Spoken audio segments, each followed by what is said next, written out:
Good evening, everyone. Thank you for having me. It's such a heavy responsibility over my shoulders. Many people think that I'm the savior. Many people think that I'm an angel, and many think that I'm the devil. And I don't know who to believe. I'm just a very simple individual, and I have a story. I have been in a big fight against many forces that tried to steal my freedom. And I had to fight so hard for my freedom. I went against the flow of my own society, which many considered me as a traitor. And I don't blame them. They have a reason. Because I went against the interest of the tribe. And I thought that the higher interest of humanity was and still more important.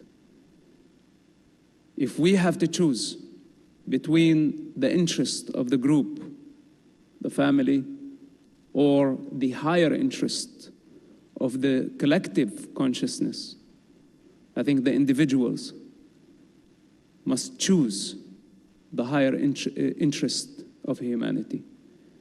So this is basically my case, and I'm not here to defend myself or to build my case. I'm here to communicate with you within the best of my ability of the true nature of Hamas. Because we have a problem. We have division, and there are many accusations. There are hate groups using this confusion, this chaos to project hatred, to spread lies. And they're accusing everybody of lying. So basically, tonight, I will use this energy, this opportunity, where we can focus on the facts on the ground to be able to see things for what they are. Because without truth, without being anchored in truth, we will be swayed with so many opinions, so many ideas, and confusion will lead to more hatred. Hatred will manifest in the form of terrorism. Maybe some people think it's a gossip to just have an opinion about something, but they don't understand the significance of words because they are actions. And many people are not responsible. They haven't lived it. They don't have a first-hand experience. It's a second-hand knowledge. All of it is borrowed. And there is only one way to know the truth: to experience it. Then those who have experience or encounter with truth, it is almost impossible to convey it. In principle, my father was one of the co-founders of Hamas organization. And I was there when Hamas was established. I remember his excitement about the movement. He told me a lot about it. Then I saw the movement developing, growing. Few years later, Hamas was committing suicide bombing attacks. Maybe some of you weren't even there. What we witnessed on October 7th, that was not the first attack by Hamas. Prior to that, Hamas killed thousands of Palestinians, of Israelis, and hundreds of Palestinians. And Hamas is responsible for the retaliation and sabotaging the entire peace process in the Middle East. Many call them terrorists. But as a person who witnessed their birth, their development, and the atrocities committed by them today, I tell you something, they are beyond a terrorist organization. They pose as a national, resistant movement with the intention to liberate what's so-called Palestine. And I think this is Hamas' first lie, because they are not a resistant movement. Hamas is a religious, ideological movement raging a war, a holy war, against a race, against a nation. They are not a political party. If they were a political party, then they would believe in political borders. But they want a global state. So there is no such a thing as Palestine to Hamas movement. And all the pro-Palestine group, which of course they have the right to express themselves. I'm not against freedom of speech, that everyone have their own independent opinion. But unfortunately, they are given directly and indirectly support to a savage group that just committed genocide against entire communities. They wiped out everything in their way, killing children, women, raping, burning, systematically, ethnically cleansing a race only because they are Jewish. I saw that firsthand, documented by Hamas themselves. I was not surprised by Hamas brutality, because I lived with them in prison for about 27 months. And if you want to get to know someone, spend with them time in prison for 27 months.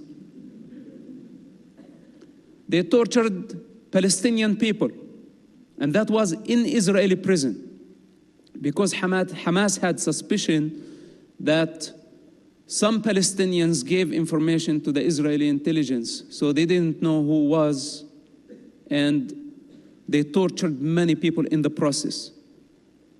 During the time I was spending in prison, especially the first imprisonment, dozens were killed and tortured on the hand of Hamas.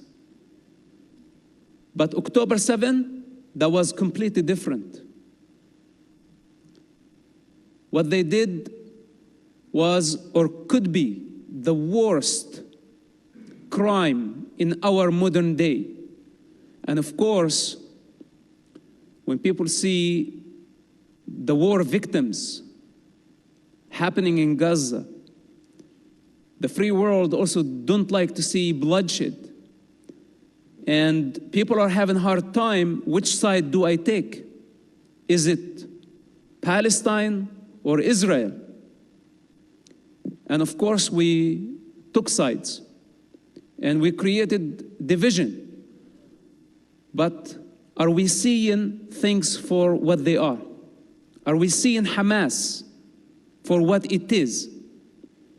A radical, religious movement with global ambition that does not value the human life, that does not respect anything that is different, does not believe in dialogue, does not believe in democracy, does not believe in any philosophy or constitution outside of Islam, outside of Quran.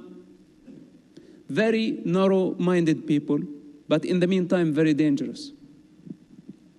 On the other hand, we see the democratic model of the State of Israel, a very creative and productive nation that has contributed so much to life.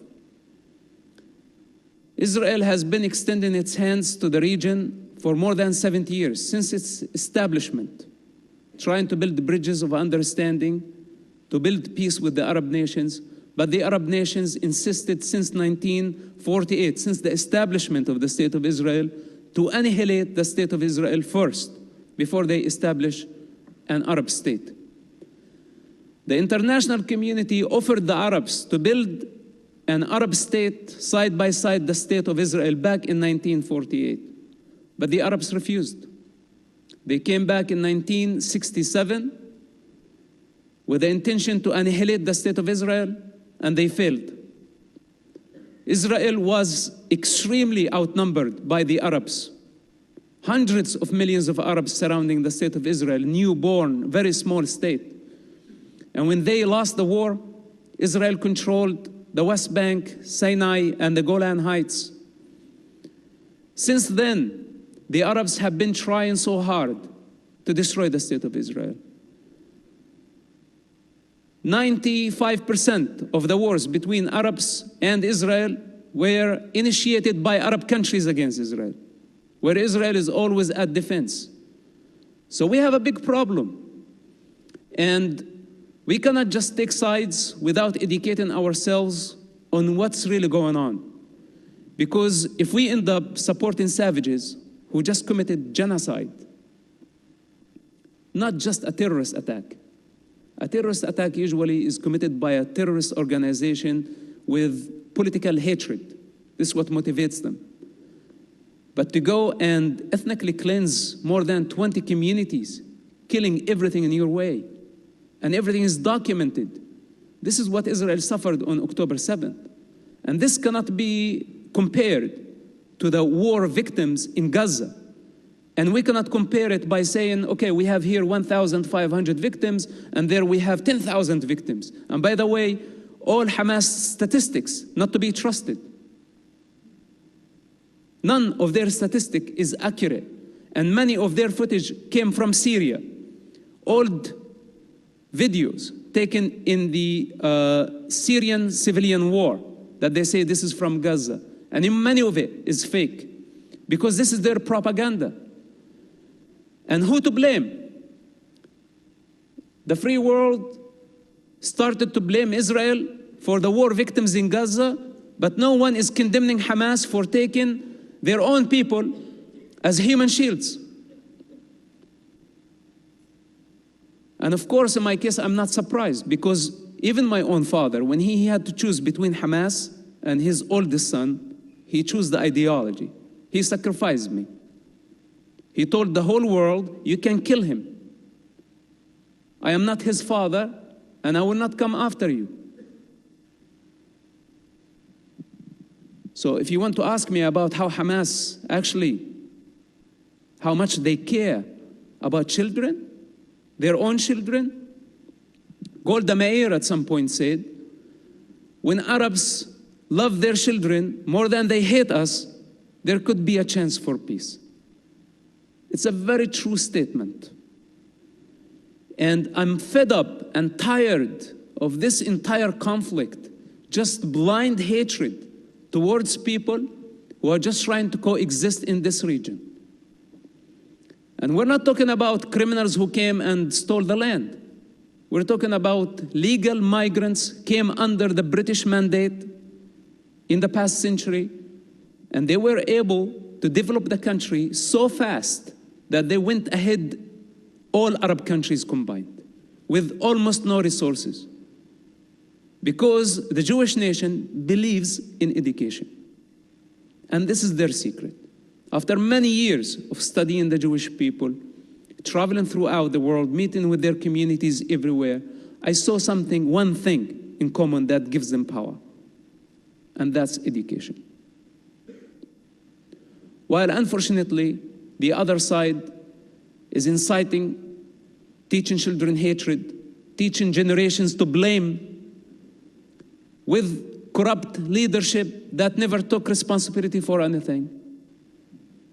So when we look at the origins of this suffering and this conflict, we cannot just see, okay, I'm pro this, I'm anti that. No, it's a lot more complicated. And it's very important for us before we take sides, that we understand, are we on the side of truth or are we on the side of falsehood? And there is only one truth in this situation. And if it's true, whether if it's true or not, you cannot say nearly true. It has to be 100% true, and everything outside that is false. So I can go on and on for eternity. It's very important to understand before I finish this introduction, and we can move then to questions and answers. And I would like to communicate with you directly to see what's on your mind. And I hope that I will be able to satisfy your curiosity. But before we go there, have you noticed that everybody within the Palestinian leaderships have been asking for a Palestinian state, Palestinian state? But none of them is talking about a Palestinian nation. Because in order to have a state, you need a nation. And all these selfish leaderships, they just want a state. They don't want a nation. Because a state brings power, money, prestige, entourage. And a nation requires selfless leadership, where a true leader has to give up all desires in order to build a nation. It's totally the opposite. And none of those so-called leaders of Palestine, from Yasser Arafat all the way to Hamas, bunch of criminals. I'm responsible for my words. Bunch of criminals that stole people's resources.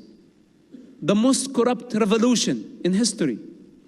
It's not in their interest to end the conflict because they profit out of it. They know only how to thrive in chaos. They don't know how to create, how to build. They don't like order. If there is no conflict, there is no need for them. This is why it's in their interest to keep it going for eternity. You can give them all the solutions in the world and they will reject it.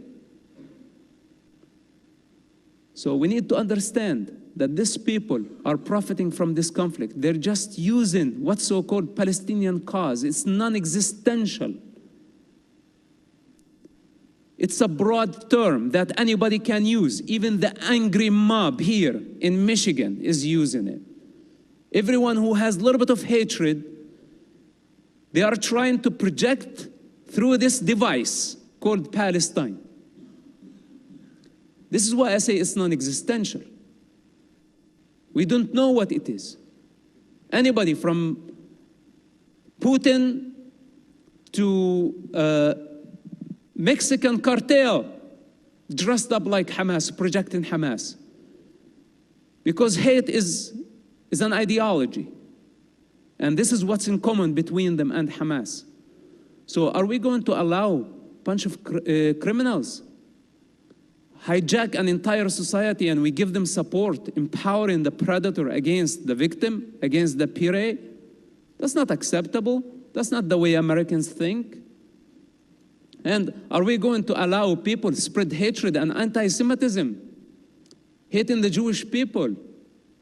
For what? You know, we need to look around and see the contribution of the Jewish people to the American society and to the rest of the world in every field of life. It's not acceptable. And Israel is fighting for its life. I'm not here to advocate on behalf of the state of Israel. But this is my personal experience, and it really bothers me. Because as long as we are not seeing things for what they are, this conflict will go for eternity. And this is not only Israel fight, by the way. This is my fight as well. Since I was a very little child, Hamas wanted to destroy me. And I don't want to go through so many details, but the harder they tried, the stronger I became. And it's not coincidental that I'm standing here and I'm fighting against them. And many people accuse me of saying, okay, you're a Zionist propaganda. I say, no, you're totally mistaken. Maybe me and the Zionists and Israel have something in common to destroy Hamas, to eradicate them. because they are very dangerous, and they are going against the evolution of life, of humanity. They don't value the human life. They want me dead, they want Israel dead, they want the United States dead. What else does need to be said about Hamas? I cannot believe that we are even discussing this. But this is the reality of the situation. And again, I think this is enough for now, enough introduction. And please, if you have any question, we will continue with the conversation, and I will answer as much as I can. Thank you for having me. I appreciate it. Thank you very much.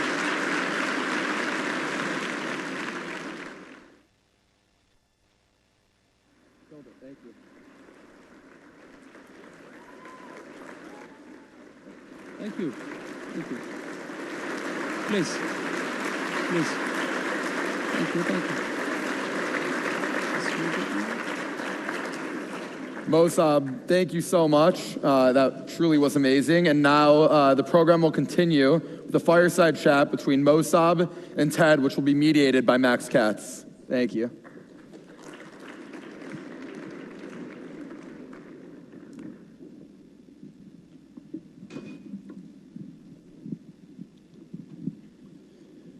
So before I begin, pour yourself some water. We can make this a little more casual.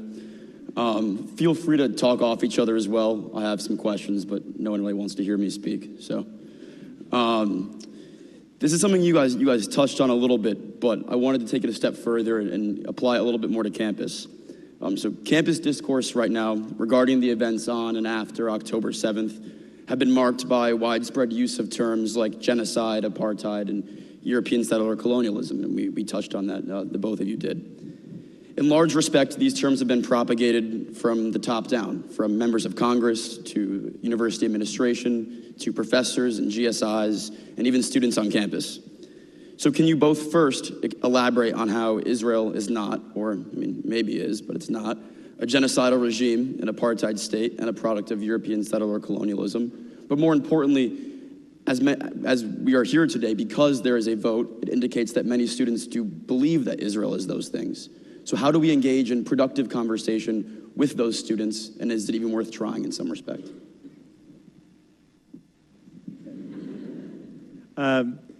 Thanks. First of all, I just, Max, I'll answer the question, but I want to take a moment, Mosab. I have the privilege. I served in Congress for a long time. I now have the privilege of running a big NGO. I spend time with a lot of important figures that I've been honored to meet. There are very few in all the years that I've done this whose presentations I just would consider heroic, and I think that's what we saw tonight, and I want to acknowledge it and thank you for it.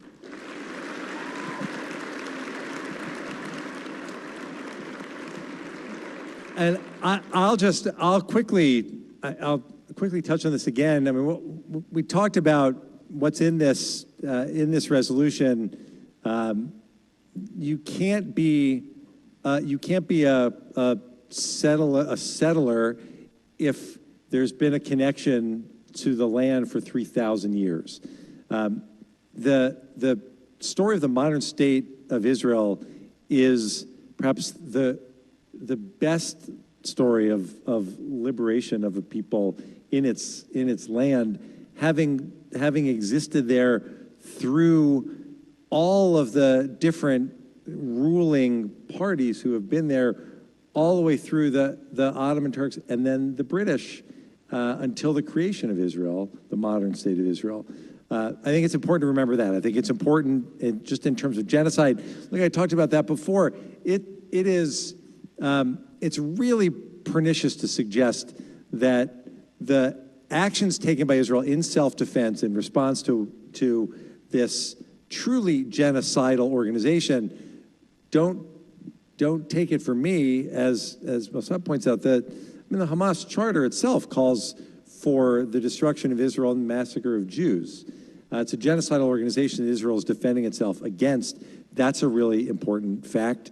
And Israel is an apartheid state. It's been thrown around for a long time. It completely ignores the fact that that the state of Israel is majority minority. It's not a white colonialist state. It's a state that is majority people of color. Those are just important facts that can't be ignored, and it's why I think this is so important. While I'm at it, if I could just quickly touch on some of the others that I know happened here on campus.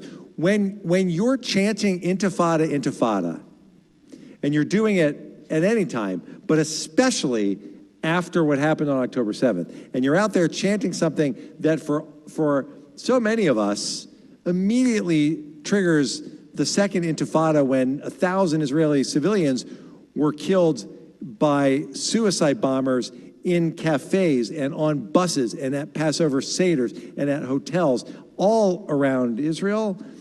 That kind of language isn't political speech.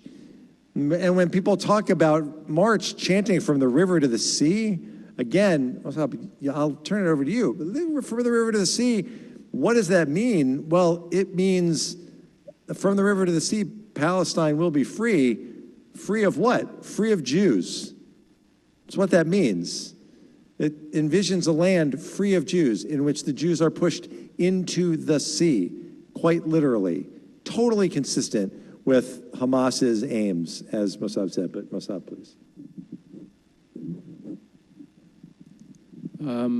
To add to your point, whether if Israel is an apartheid state or not, it's the most idiotic question out there.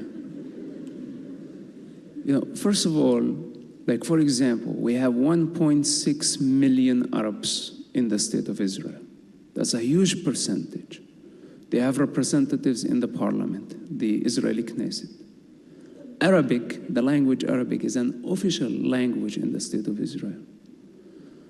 Arabs, Bedouins, they participate in the army, in the special forces, in the intelligence. And hate is a crime against minorities in Israel. And it's not only Arabs are minority in Israel. We have Druze, that's another Muslim religious sect. We have Christians. People practice yoga. There are all type of, no, like literally, you go to Tel Aviv, you'll find thousands of people doing yoga all at once. You know? The Israeli kitchen is from every corner in the Arab world, from Morocco to Yemen to Iraq. And there's so many also Jewish people who came from Arab countries. They were forced to relocate after the establishment of State of Israel. They were kicked out of the Arab world. You rarely find a Jewish community in the Arab world. And all these hundreds of thousands of Jews lost their property, everything, and they had to come to Israel. So they brought with them a lot from the Arab culture. They're part of the Middle East, fundamental part of the Middle East, and they can coexist. In fact, many of them are more Arabs than the Arabs themselves, with a much better understanding of life. So to say that Israel is an apartheid state, it's untrue, unfair, and very offensive to the Jewish people. Israel is pro-life. It's a civil constitution where every minority is protected.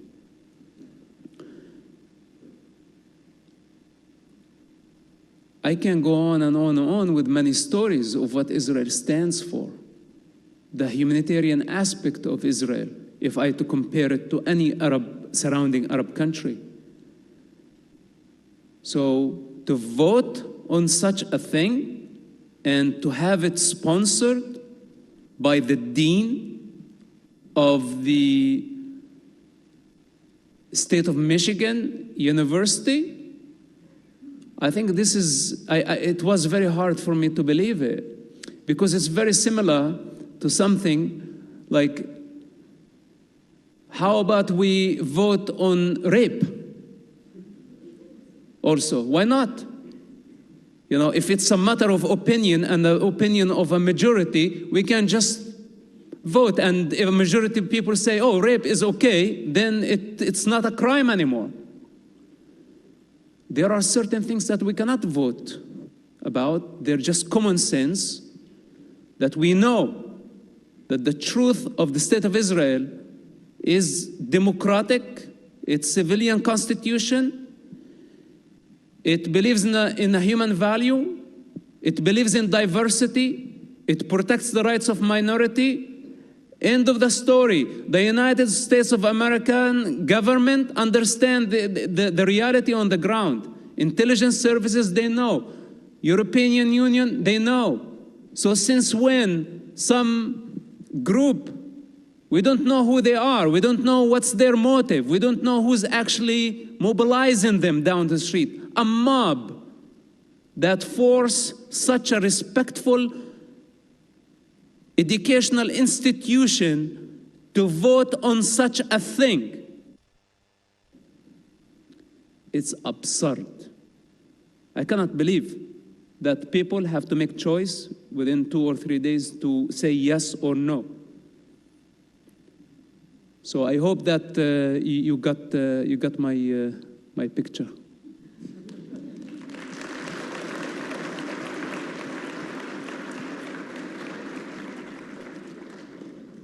Thank you both for that, Congressman and Mosab. I think what a lot of students on campus are struggling with is that many students do believe these things, and so they are not only in our classes, but maybe our friends and our roommates.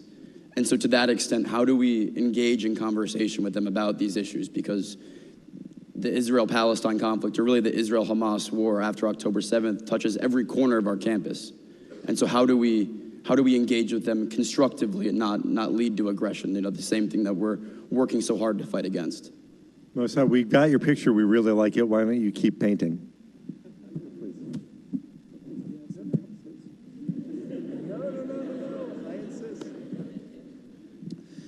Well, I think dialogue. This is what we need. In fact, tonight, I would have been a lot more comfortable if I had an opponent from the what's so-called pro-Palestine movement. And I called them out for a debate, because I think dialogue is the best way.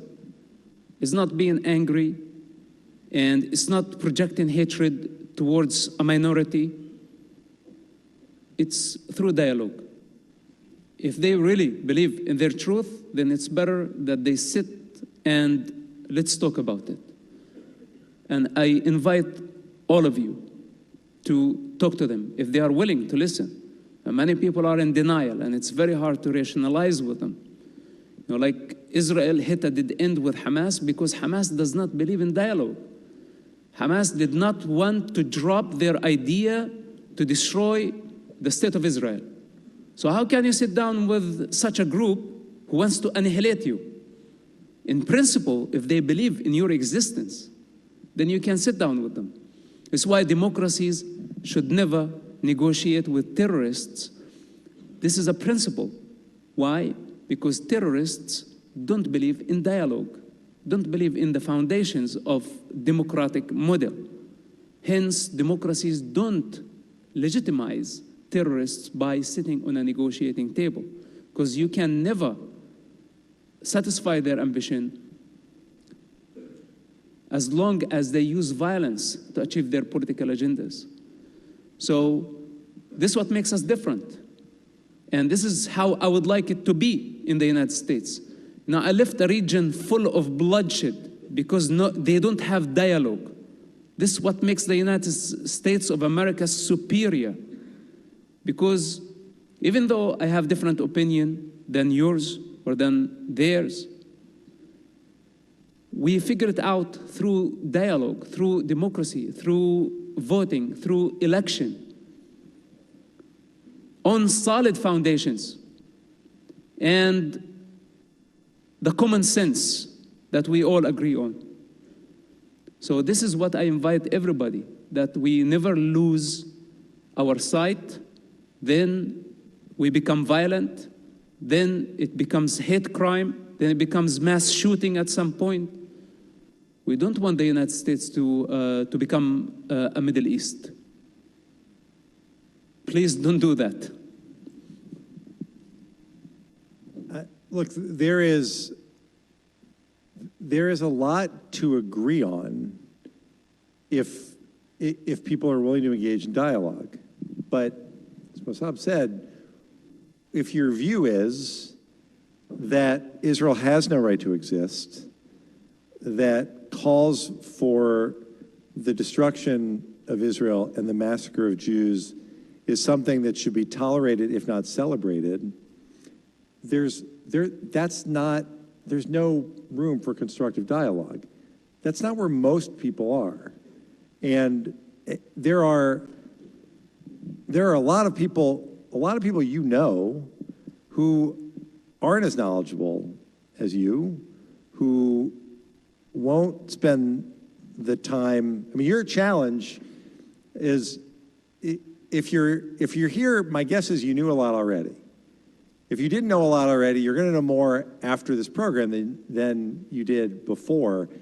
And you're still going to have to figure out how to distill that down into something that you can explain to people who aren't really paying attention, but who care about you. There are a lot of people that you're going to be in dialogue with who know that there's something wrong in the way, in people who are calling for the destruction of the one Jewish state. They know that they're uncomfortable with protests where people are supporting the terrorists who slaughtered 1,200 people. They know that when they look on TV at protests around the country and they see swastikas and they see violence, they know that's wrong. Your job is to actually engage in the dialogue piece that meets them where they are and that helps them fill in the blanks, that answers the questions they have, that makes this all very simple for them in the way that we've been discussing about what Israel is, what its position is in a region where it stands out as the sole democracy, where minority rights are respected, where it is a country made up of people from all over the world. That's your job going forward. I wouldn't suggest, Max, that it's up to you to go stand down, face down the people who are protesting in support of Hamas. I wouldn't ask you to do it. I don't think anybody wants to do it. And I think most people look at that and know that there's a problem. But for all of the people that you do know and who care about you and will listen to you, then helping them understand what's at stake here in this vote and what it means to the university and what it means to you personally, that's the kind of dialogue that can help really move things forward on this campus.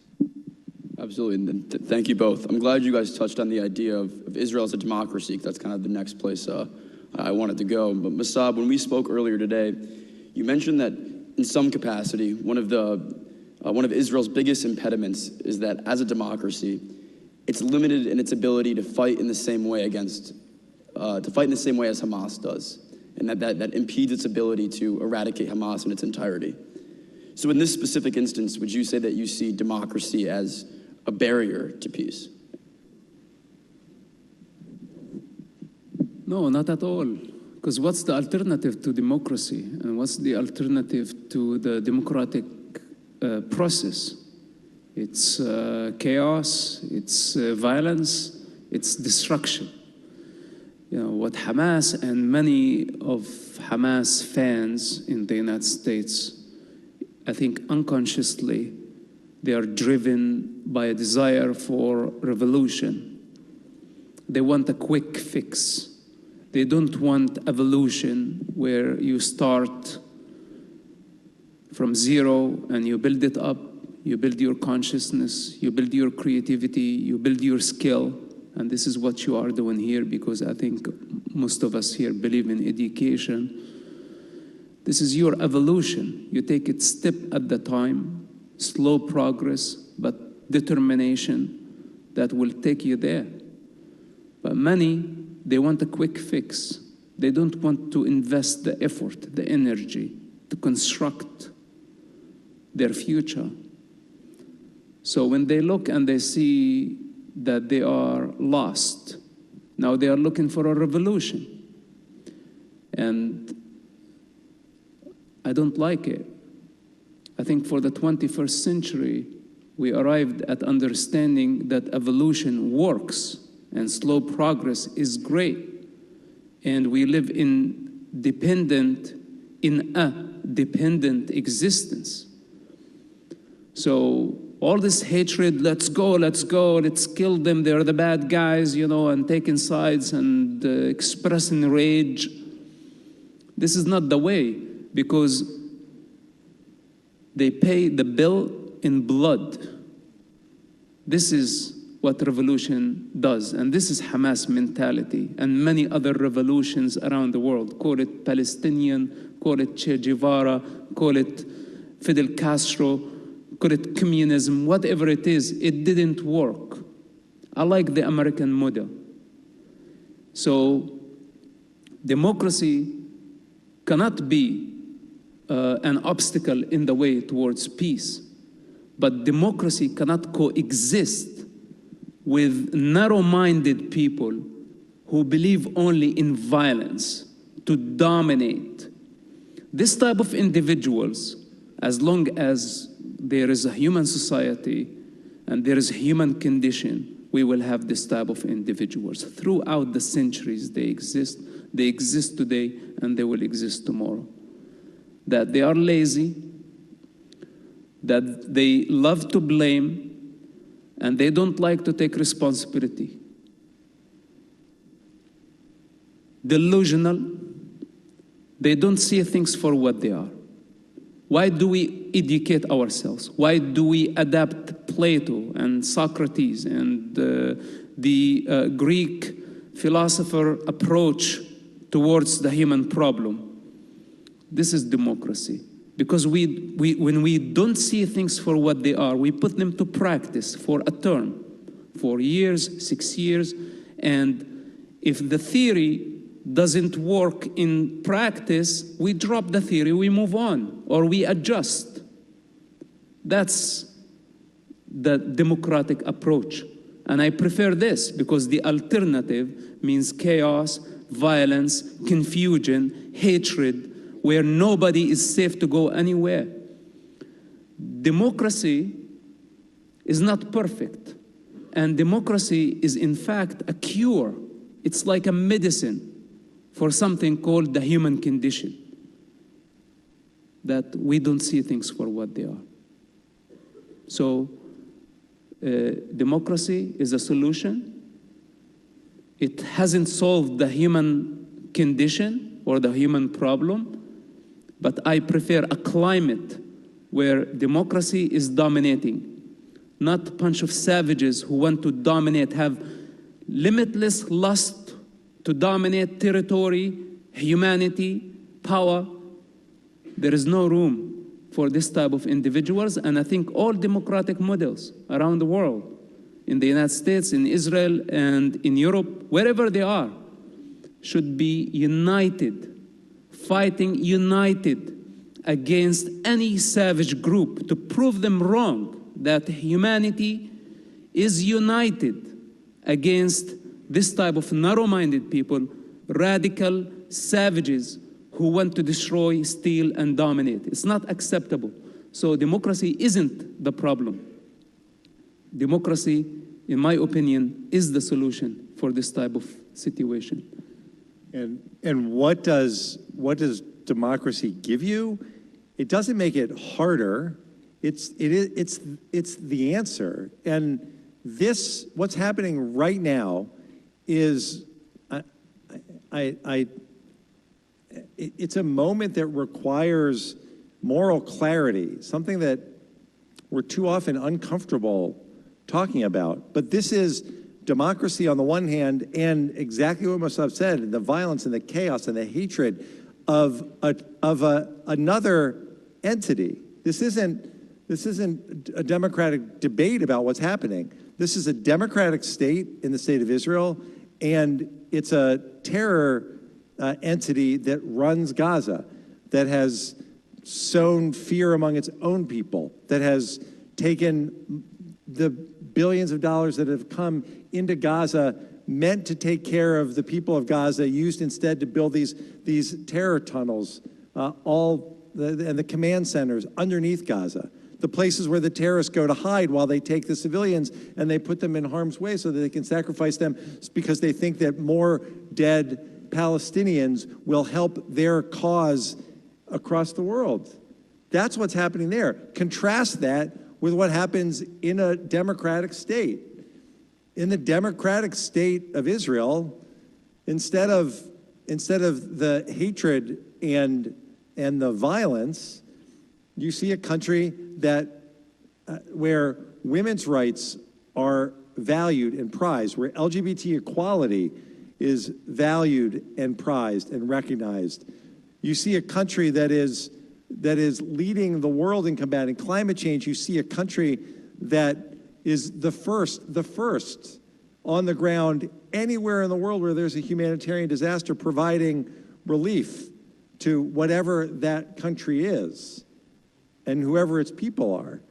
This is what happens in democracy, and if it sounds like those are that I'm just ticking off a bunch of progressive issues, well, you're darn right I am, because the one thing that should be clear to everyone is that whenever anyone on this campus or anywhere else tells you that you're not welcome in their progressive group, fighting climate change, fighting for LGBTQ equality, fighting for women's rights, fighting to address whatever the challenges of the day are, if they tell you you're not welcome there because you believe that efforts to dismantle the Jewish state are outrageous and anathema, they're completely inconsistent with who they are as progressives. If that's what they tell you, then the answer is, in a democracy, you look them in the eye and you tell them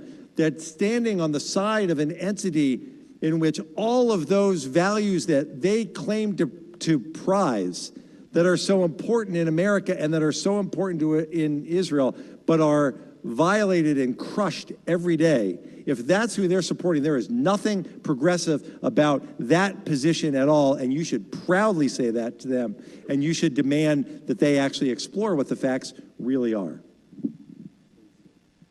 And so you guys touched on the idea of peace, and that is the central goal of a democracy. And so, Mosab, in your book, Son of Hamas, you discussed that part of the reason you defected from Hamas was in large part due to this ideology of murder and murder as a political weapon and as a tool. And to that end, a few weeks ago, you were on Piers Morgan Uncensored, where you said that war is the only way quote, war is the only way to move toward peace between the Israeli government and the Palestinian people. And so to that end, how do we, as Americans or as supporters of Israel, advocate for war, knowing that might and will likely only bring more loss? Many people are mistaken if they think you can achieve peace all the time through dialogue. When dialogue, negotiations, reason, rationality come to a dead end, then there is nothing left but the use of force. For 17 years, Israel extended its hand to Hamas, the international community, especially the United States, encouraging Hamas to drop their idea of annihilating the state of Israel. It was the condition that you cannot be part of the peace process without dropping your idea to annihilate a race. And Hamas could not do that, to accept Israel's right to exist.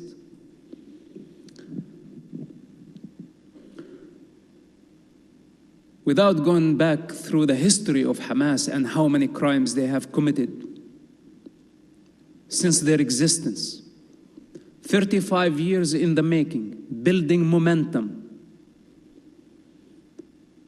And on October 7th, they committed a genocide. This is a very important thing to understand. First of all, that Hamas nature is not a national organization. It's only using a national cause called the Palestinian cause, and a very broad term. Keep that in mind. Second, they commit a genocide, not a terrorist attack. Don't be mistaken. Define a genocide. Look into the Hamas own media documenting their attacks and see what they did to humanity. The darkness, the embodiment of evil. Then it did not stop there. They escaped after their crime, and they took an entire society, the Gazan people, as human shields. So Hamas' first crime was committing a genocide against the race. Then they took human shields. Children, women, building bunkers, tunnels under hospitals, schools, using schools, mosques as missile launching pads. This is their second crime. The third crime against humanity. They kidnapped infants, children, women, elders, took them hostages with a demand to release mass murderers. You saw the infants, you saw the children. How can anyone with consciousness still believe that this is a political issue? Anyone who sees things for what they are, he say or she say no to this. You are swapping or exchanging infants, babies, with monsters who have blood on their hand, spending 100 years supposed to be in prison. They want these terrorists, those savages, back on the street. This is why Hamas took hundreds of hostages. This is their third crime. Multiple crimes against humanity done simultaneously by the same savage group, and we're still debating whether they are okay or not okay. So Israel was left with no other choice but to use force. And force is the last resort. Philosophers in the East and in the West, enlightened avatars, validated the use of force when all other means fall. And in this case, in Hamas' case, there was no way around it but to use the force. There are civilian casualties, but their blood is on the hands of Hamas and on the hands of Hamas alone. Because Israel warned the civilians of Gaza to evacuate. It gave them 21 days to escape, but they still insist on staying to give Hamas cover. You know why? Because unfortunately, many Gazans support Hamas and many Gazans voted for Hamas. And the majority of Gazans hated Israel. And many choose to be silent. And a majority of the Arab world, not only the Gazans, failed to condemn Hamas and say this does not represent the Arab people. They failed to condemn Hamas. This is their biggest mistake. And when such a society fail their moral responsibility, at least, I don't want to say to eradicate Hamas, but at least morally, to take a moral responsibility and say, we are different. This does not represent our religion, our culture. But instead, they gave Hamas cover and they failed to condemn Hamas. This is their problem. So Israel is left with no other choice but to defend itself. And all the victims of Gaza that you see, remember my words, they are war victims. Very different type of victims than October 7 victims. October 7 victims, they were victims of a genocide. This is the highest crime can be committed, a genocide, where you systematically kill people, move from door to door, annihilating everything in your way. This is what Hamas did, indiscriminately. What's happening in Gaza, Israel called the people, say, evacuate this building because we have a tunnel under. Then Hamas go with their propaganda using pictures and videos from Syria to say, look what Israel is doing to us, while they are the ones hijacking an entire society using Palestinians as human shields. This is the devil in action. So, of course, there is no other way but the use of force. And with this, I conclude.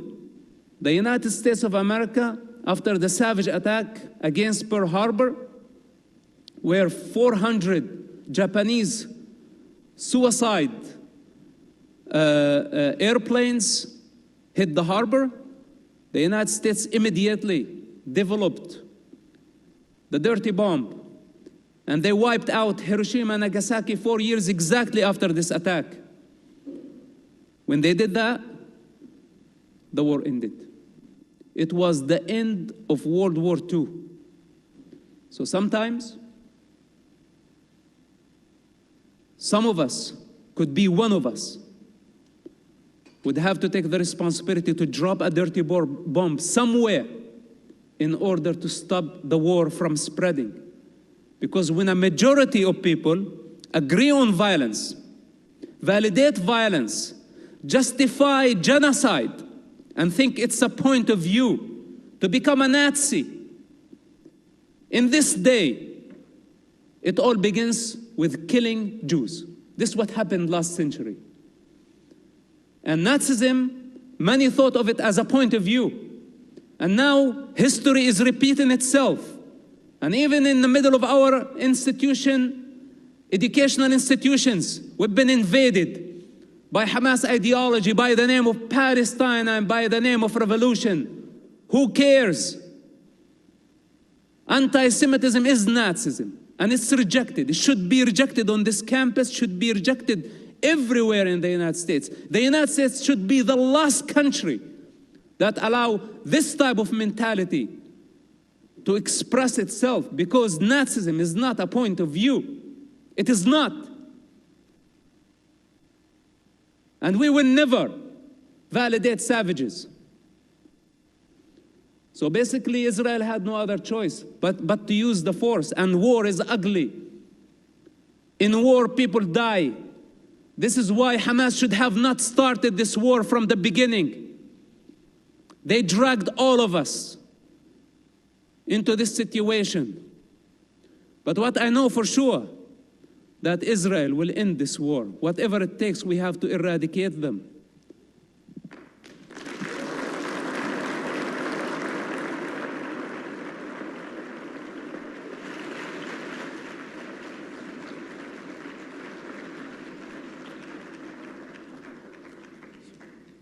To be respectful of everyone's time, looks like we have about one more question left. And I wanted to tie it back to campus and back to the vote. Much of the dialogue on campus is primarily seen through AR 13025, accountability in the face of genocide, focuses heavily on the past. Students try to explain why their sides' actions are more justified without accepting any accountability for the tumultuous history of the region, and they continue to argue which community has been oppressed more. But as the future leaders of the next generation, we know we can't change the past, but we can influence the future. What conversations do you think we should be having to do so? How do we make our campus a better place, not just for ourselves, but for those who come after us?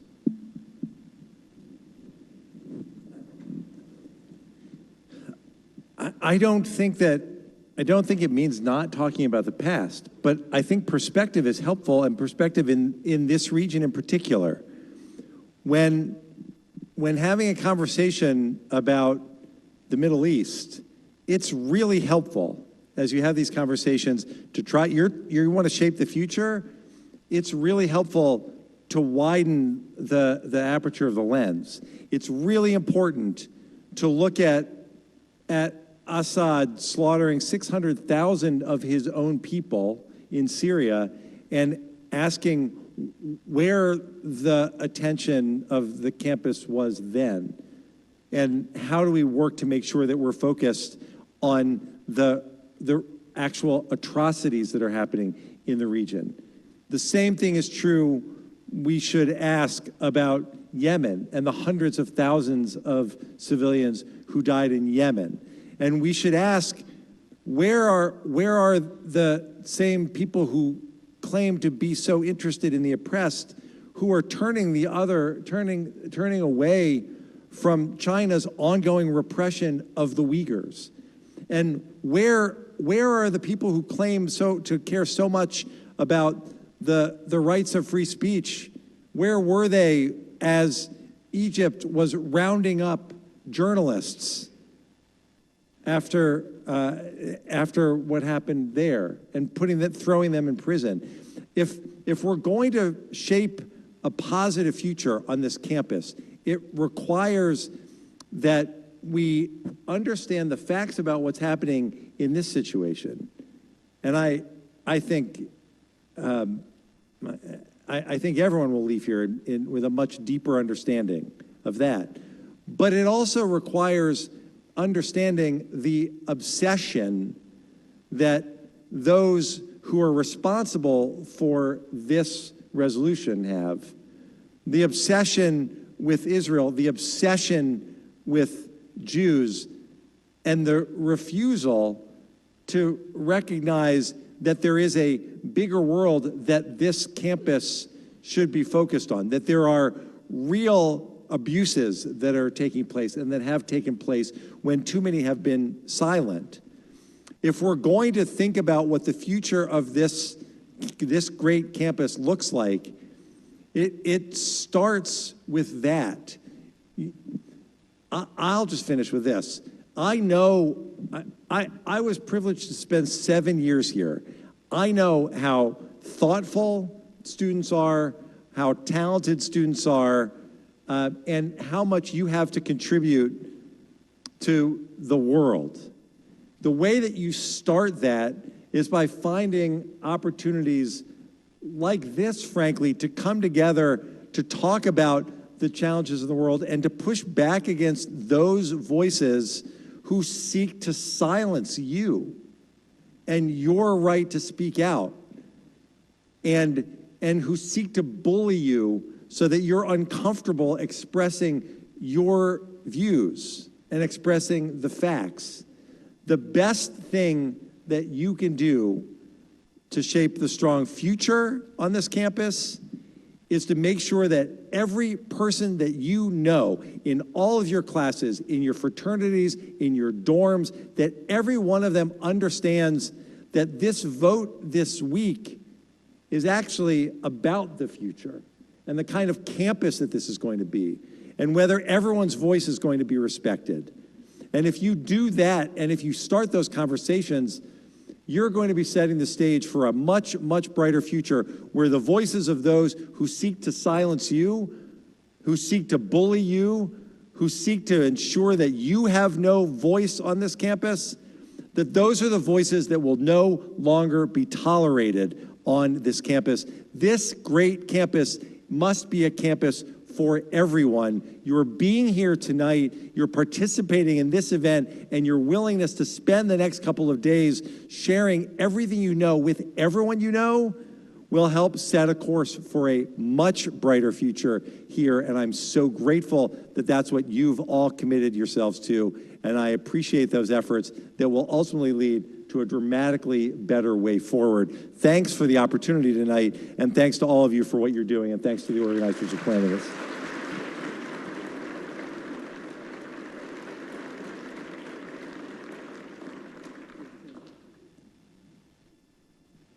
All right, Mosab, you want to say anything else before we wrap up? Sure. what is the alternative to Israel? Let's ask ourselves this question. What's the alternative? Israel is not a perfect country. It's just another establishment. It has its own mistakes. There is no such a thing as a perfect system.